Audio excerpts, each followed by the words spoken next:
બનાસકાંઠાના કાંકરેજમાં કોંગ્રેસનો કારમો રકાસ. કંબોઈ જિલ્લા પંચાયત બેઠક ભાજપ માટે બિનહરીફ થવાના એંધાણો. કોંગ્રેસને ઉમેદવારના ફાંફા. કંબોઈ બેઠક પર કોંગ્રેસ છાવણીમાં સાપો પડી ગયો. ઉમેદવાર શોધ્યા જડતા નથી. કોંગ્રેસે જેમના પર કળશ ઢોળ્યો હતો તે જ ઉમેદવારે પક્ષ સાથે સૌથી મોટો ખેલ કર્યો. તાલુકા કોંગ્રેસ પ્રમુખ ગોપાલસિંહ કોંગ્રેસનું મેન્ડેટ પડતું મૂકી ભાજપનું મેન્ડેટ લઈ કેસરિયા રંગે રંગાયા. બનાસકાંઠા જિલ્લાના રાજકારણમાં આજે એક મોટા અને ચોંકાવનારા સમાચાર સામે આવ્યા છે. કાંકરેજ તાલુકાની કંબોઈ જિલ્લા પંચાયત બેઠક પર ચૂંટણી પહેલા જ કોંગ્રેસના તંબુ ઉખડી ગયા તેવી નાલેસીભરી સ્થિતિ સર્જાઈ છે. અહીં કોંગ્રેસનો ખેલ સાવ બગડી ગયો છે અને આ બેઠક હવે ભાજપ માટે સંપૂર્ણપણે બિનહરીફ થાય તેવા સ્પષ્ટ એંધાણ વર્તાઈ રહ્યા છે. રાજકીય પંડિતોને પણ ચોંકાવી દે તેવી આ ઘટનાની સૌથી મોટી અને રસપ્રદ વાત એ છે કે કોંગ્રેસ દ્વારા આ બેઠક માટે કાંકરેજ તાલુકા કોંગ્રેસના પ્રમુખ ગોપાલસિંહ પર ભરોસો મૂકીને સત્તાવાર મેન્ડેટ આપવામાં આવ્યું હતું. પરંતુ રાજકારણના ચોપાટમાં રાતોરાત એવી બાજી પલટાઈ કે ખુદ કોંગ્રેસ જોતી રહી ગઈ. ગોપાલસિંહે કોંગ્રેસના મેન્ડેટને ફગાવી દીધું અને સીધા જ ભારતીય જનતા પાર્ટીના કેમ્પમાં પહોંચી ગયા. તેમણે ભાજપનો ખેસ પહેરીને ભાજપનું જ મેન્ડેટ સ્વીકારી લેતા કોંગ્રેસની આખી રણનીતિનો દારૂણ ફિયાસ્કો થયો છે. કોંગ્રેસના પોતે જ તાલુકા પ્રમુખે છેલ્લી ઘડીએ સાથ છોડતા હવે સ્થિતિ એ છે કે કંબોઈ બેઠક પર કોંગ્રેસને ચૂંટણી લડવા માટે કોઈ નવો ઉમેદવાર જ મળી નથી રહ્યો. ઉમેદવાર ન મળવાની આ લાચારી અને નેતાગીરીના અભાવે આ બેઠક સીધી જ ભાજપના ફાળે બિનહરીફ જાય તેવી પૂરેપૂરી શક્યતાઓ ઊભી થઈ છે, જેને પગલે કોંગ્રેસમાં ભારે નિરાશાનો માહોલ છે. આ ભવ્ય રાજકીય ઉલટફેર અને ભાજપના શાનદાર માસ્ટર સ્ટ્રોક મુદ્દે ભાજપના અગ્રણી નેતાઓએ પોતાની ધારદાર પ્રતિક્રિયાઓ આપી હતી. ધવલ દવે, બનાસકાંઠા જિલ્લા પ્રભારી, કોંગ્રેસની નેતાગીરી પર પ્રહાર કરતા વર્તમાન સ્થિતિ અને ભાજપની મજબૂત સંગઠનાત્મક પકડ અંગે સ્પષ્ટ નિવેદન આપ્યું. કીર્તિસિંહ વાઘેલા, બનાસકાંઠા જિલ્લા પ્રમુખ, કોંગ્રેસના પૂર્વ ઉમેદવાર દ્વારા ભાજપનો કેસરીયો ખેસ ધારણ કરવાના નિર્ણયને ઉમળકાભેર આવકારી આગામી ચૂંટણીમાં ભાજપની વિજય જીતનો હુંકાર કર્યો હતો. અહેવાલ જયંતિભાઈ ઠક્કર, જાગશે ગુજરાત ન્યૂઝ, બનાસકાંઠા. ભારતીય જનતા પાર્ટીના અમારા યશસ્વી બનાસકાંઠાના અધ્યક્ષ સન્માનનીય કીર્તિસિંહજી વાઘેલાની અધ્યક્ષતામાં આગામી 28મી તારીખે ભારતીય જનતા પાર્ટીનો ભગવો એ બનાસકાંઠામાં લહેરાવાનો છે. એ આ વખતે નિશ્ચિત છે. એની શુભ શરૂઆત ગણીએ તો કોંગ્રેસ બનાસકાંઠાને એનો ગઢ માનતી હોય અને ત્યાં કાંકરેજ વિધાનસભાની કંબોઈ જિલ્લા પંચાયત સીટમાં એમાં લડવા માટે કોંગ્રેસના લોકો તૈયાર ન થાય અને દેશના યશસ્વી વડાપ્રધાન મોદી સાહેબની વિકાસની રાજનીતિને સ્વીકારીને જિલ્લા અધ્યક્ષને કહે કે ભાઈ અમારે ભારતીય જનતા પાર્ટીમાં જોડાવવું છે, અમારે કોંગ્રેસનું મેન્ડેટ આવ્યું છે પણ એનો અનાદર કરવો છે, અમારે વિકાસ સાથે રહેવું છે અને ભારતીય જનતા પાર્ટીના મેન્ડેટ ઉપર લડવા માટે તૈયાર થાય એ માટે પ્રદેશ વતી કીર્તિસિંહ અને બનાસકાંઠા જિલ્લા ભાજપની ટીમને ખૂબ ખૂબ અભિનંદન આપું છું. કંબોઈ જિલ્લા પંચાયત અને એની નીચે આવતી 4 તાલુકા પંચાયત આ તમામની અંદર કોંગ્રેસના મેન્ડેટનો અનાદર થયો છે.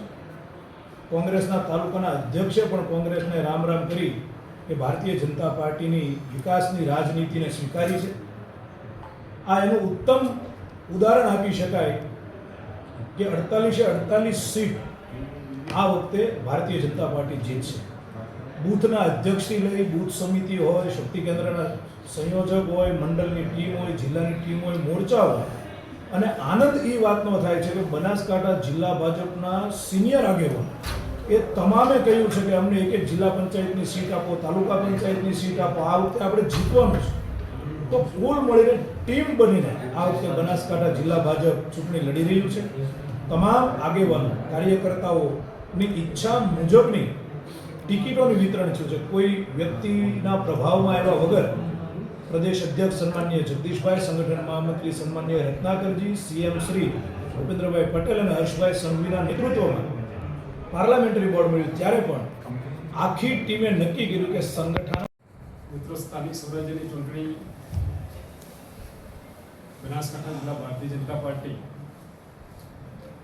અમારી ભારતીય જનતા પાર્ટીની વિચારધારા,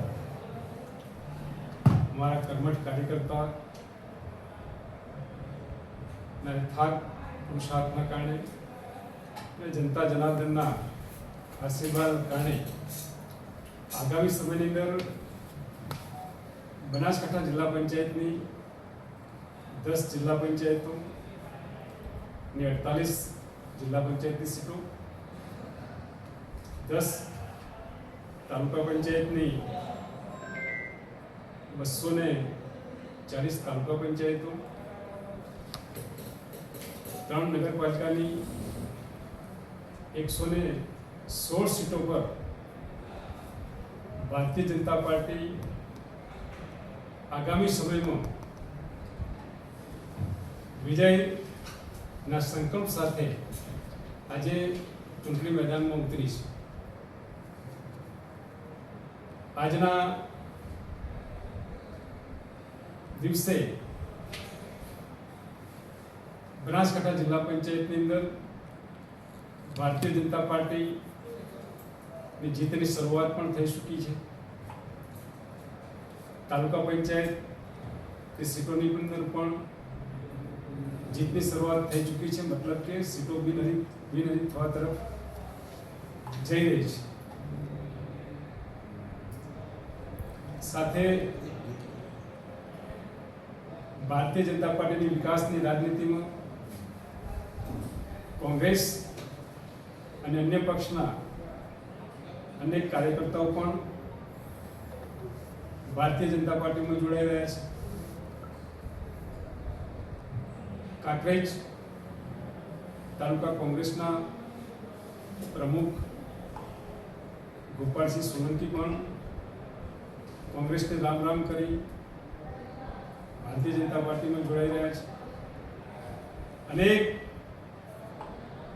કોંગ્રેસ સહિત અન્ય પક્ષોમાં જોડાયેલા કાર્યકર્તાઓ આ થોડા સમયગાળા દરમિયાન તમે જોયું છે કે બનાસકાંઠાની અંદર કોંગ્રેસ કે અન્ય પક્ષને રામ કરી ભાજપમાં જોડાઈ રહ્યા છે. એની પાછળનું જો કોઈ મુખ્ય કારણ હોય તો હું માનું છું કે બનાસકાંઠામાં ઘણા સમયથી કોંગ્રેસની ભાગલા પાડોની રાજનીતિ, લોકોમાં વેર વિમર્શ પેદા કરવાનું, સમાજો વચ્ચે વિભાજન કરવાની રાજનીતિ ખુલ્લી પડી ગઈ છે. જેની સામે ભારતીય જનતા પાર્ટીની જોડવાની રાજનીતિ, વિકાસની રાજનીતિમાં કોંગ્રેસ પાર્ટી અને અન્ય પાર્ટીના કાર્યકર્તાઓ જોડાઈ ગયા છે. કોંગ્રેસની મેલી મુરાદો હવે કોઈ કામ આવે એમ નથી.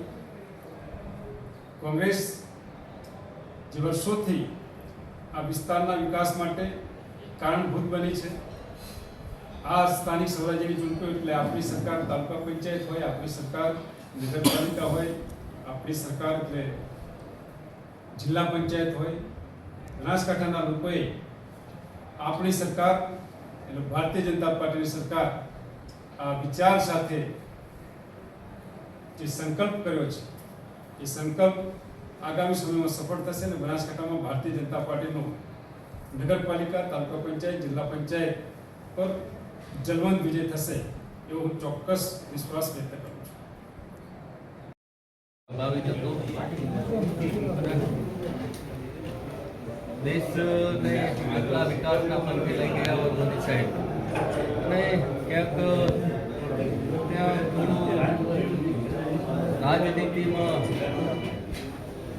પરિવારવાદ, પોતાનું કામ કરવું, પોતાના સાચવવા, આ બધા કારણોથી કંટાળી અને વિકાસની રાજનીતિમાં આવવાનું પગલું ભર્યું છે.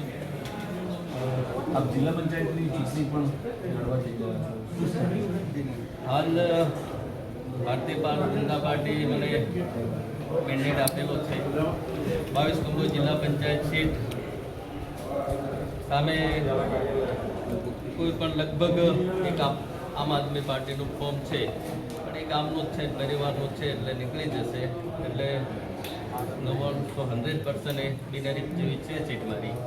અને આ મોદી સાહેબની વિકાસની રાજનીતિ આપણા એસએસ બનાસકાંઠા જિલ્લાના એસએસ અધ્યક્ષ શ્રી કીર્તિસિંહ વાઘેલા સાહેબ, એવા જ અમારા બનાસ બેંકના ચેરમેન શ્રી ડાયાભાઈ પિલિયાતર સાહેબ હંમેશા અમારે હાથમાં હતા. જ્યારે મળીએ કોંગ્રેસમાં હું હતો ત્યારે પણ કે બાબુ વિકાસની રાજનીતિમાં આવ્યો. એમનો હંમેશા એક જ શબ્દ હતો અમારા તાલુકા ભાજપના પ્રમુખ શ્રી નટવરભાઈ પટેલ સાહેબ, એવા જ અમારા જે સંગત મિત્ર છે એવા પૂર્વ ભાજપ પ્રમુખ અને હાલ ખરા માર્કેટ યાર્ડના ચેરમેન શ્રી ઈશ્વરભાઈ પટેલ સાહેબ, એ પણ ખૂબ સતત એમને પણ માગણી હતી કે આપ વિકાસની રાજનીતિમાં આવો અને બધા સાથે રહીને કામ કરો. એટલે આ બધા કારણોના ગણાય. એવા જ અમારા તાલુકાના મહામંત્રી શ્રી અમરજી સોલંકી સાહેબ, એ હંમેશા એમની પણ સતત મહેનત રહેતી હતી કે આપ બધા સાથે મળીએ, બધા સાથે મળીને કામ કરીએ. એ માટે આપ ભાજપમાં જોડાઓ. એવા જ બીજા મંત્રી રમેશભાઈ, અને અમારા ગામની આમ તો મારું ગામ એ 99% ભાજપ તરફી ભરેલું હતું, પરંતુ હું એક કોંગ્રેસમાં હતો, તાલુકા કોંગ્રેસ સમિતિનો પ્રમુખ પણ હતો, પૂર્વ બાંધકામ સમિતિના કોંગ્રેસ બાંધકામ સમિતિના ચેરમેન પણ રહ્યો હતો, અને સતત કામ કરવાની મારી જગસ હતી. 2022ની વિધાનસભામાં હું કોંગ્રેસ સાથે હતો, સખત મહેનત કરી અને આટલા બધા વિકાસની રાજનીતિમાં પણ મહેનત કરી હતી. એ બદલ ત્યાં પરિણામ કોંગ્રેસનું મળ્યું, પરંતુ પરિણામ મળ્યા પછી ધારાસભ્યશ્રી પોતે પોતાની મનમાની પોતાની રીતે જીત્યા હોય એ રીતના નહીં કોઈ કાર્યકરને સાંભળવો નહીં. આ 22 પછીના અત્યાર સુધીના સમયમાં કોઈ પણ કામ કોંગ્રેસ સમિતિના પ્રમુખ તરીકેનું લડાઈમાં રોડ રસ્તાનું કામ હોય, વિકાસનું કામ હોય, એ એક પણ કામ ધ્યાને ન લેવાના કારણે સતત વિશ્વાસમાં પણ ન લેવામાં આવે. તાલુકા કોંગ્રેસ સમિતિનો પ્રમુખ હોવા છતાં તે ધારાસભ્ય આપણને વિશ્વાસમાં પણ ન લે. એટલે આ બધા ઘણા બધા પરિબળો હતા અને ગામ પણ આખું એવું કહેતું હતું કે આપ બધા સાથે રહીને કામ કરીએ. એટલે આ વિકાસની રાજનીતિમાં બધાની સાથે આજે ભાજપમાં જોડાય.